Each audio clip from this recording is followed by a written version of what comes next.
The galactic security officers' eyes widened in alarm as Elodie stepped through the decontamination chamber of Station Nexus 7. Her uniform was torn in 3 places. Angry red scratches lined her forearms, and what appeared to be bite marks dotted her hands. Human Elodie Martinez, you are required to submit to immediate medical scanning, the Vrixian officer clicked. His translator converting the chittering sounds into standard. You show signs of violent encounter. Please identify your attacker. Elodie blinked, then glanced down at herself as if just noticing the state she was in. A tired but genuine smile spread across her face. Oh, these. I was just playing with the ambassador's cubs. The security officer's antenna twitched in confusion. Playing? You were attacked by offspring. No, Elodie laughed, wincing slightly as the movement pulled at a particularly deep scratch. We were playing. You know, chase, tumble, that sort of thing. Before the officer could respond, a commotion erupted behind them. 3 Kratheri cubsich, roughly the size of an Earth lion cub but covered in crystalline fur that caught the station's artificial light, came bounding through the corridor. Their claws clicked against the metal flooring as they yipped excitedly. Elodie, the largest one, chirped in broken standard. Come back. Not finished playing. Behind them, moving with considerably less enthusiasm, Ambassador Krathanel lumbered forward. The massive Krathari, standing nearly 3 meters tall, with fangs that could punch through starship plating, looked utterly exhausted. I am so sorry, officer, the ambassador panted, his translator struggling to keep up. I turned my back for 1 moment, and they escaped their quarters again. The cubs swarmed around Elodie's legs, playfully nipping at her boots and pawing at her pants. The security officer instinctively reached for his stunner, but Elodie simply crouched down, laughing as the cubs climbed over her. It's okay, guys, she said, scratching behind the ears of the smallest one. I need to get these looked at, but I'll come back later, I promise. The Vrixian officer's mandibles clicked rapidly, a sign of deep confusion among his species. You voluntarily subjected yourself to this. Well, yeah, Elodie said, as if it were the most obvious thing in the galaxy. They needed exercise, and their dada, the ambassador, had that summit meeting. Someone had to tire them out. Halo, her research partner, chose that moment to arrive, carrying a medical kit. The tall, lean man took one look at Elodie and sighed. Again. That's the 3rd time this week. They're just playing Halo. They don't mean any harm. I know they don't mean it, Halo said, kneeling beside her and opening the kit. But their claws are literally made of silicon carbide.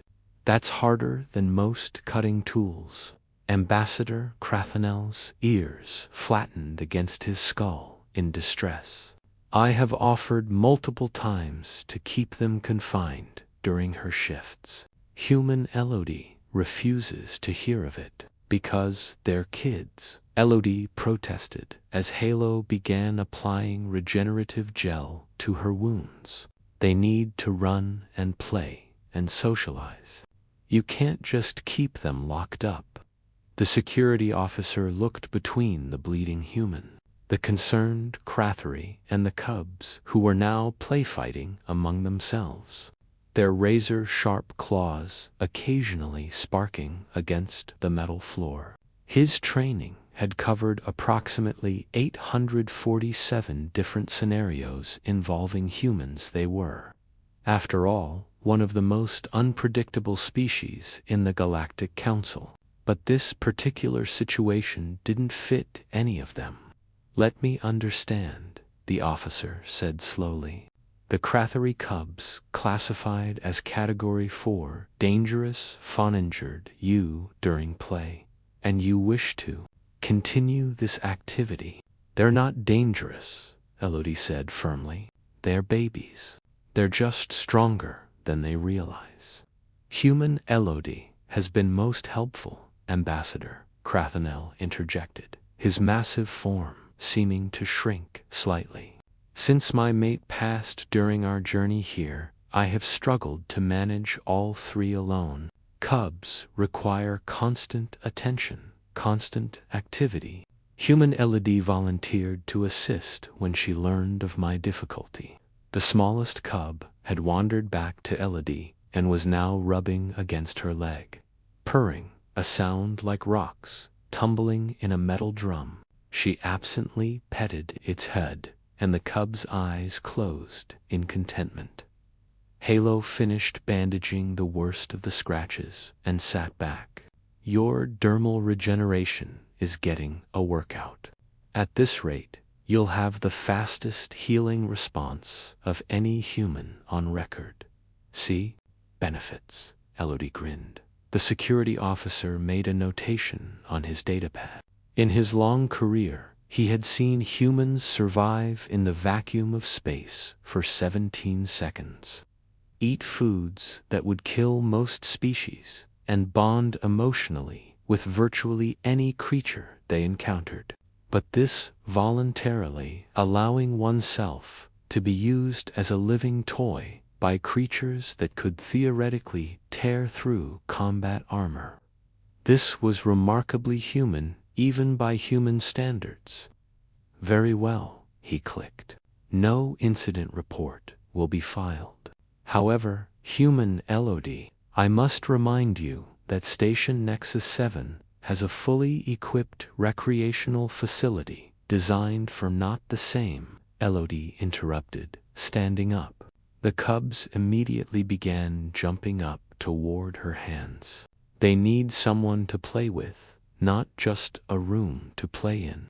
That's what family does. Ambassador Crathenel's eyes glistened, a sign of deep emotion among Crathery. You honor us with your friendship, human Elodie. Few species would show such ... tolerance. It's not tolerance, Elodie said softly, scooping up the smallest cub despite Halo's warning look. The cub snuggled into her arms, its crystalline fur scratching against her already damaged sleeves. It's love. That's what humans do. We love fiercely, even when it hurts a little. The security officer watched as the human carried the purring predator down the corridor.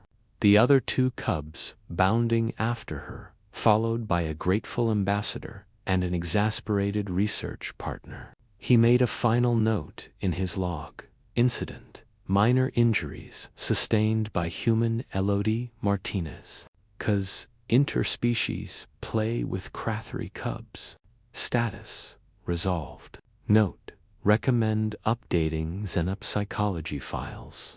Human capacity for pack bonding continues to exceed all previous parameters. Further observation unnecessary. This behavior appears to be standard for the species. He closed his datapad and returned to his post. Shaking his head, humans, the galaxy would never fully understand them. But perhaps that was precisely what made them so valuable. In a cosmos of logic and self-preservation, they offered something far more powerful: unconditional love, freely given, even to those with claws.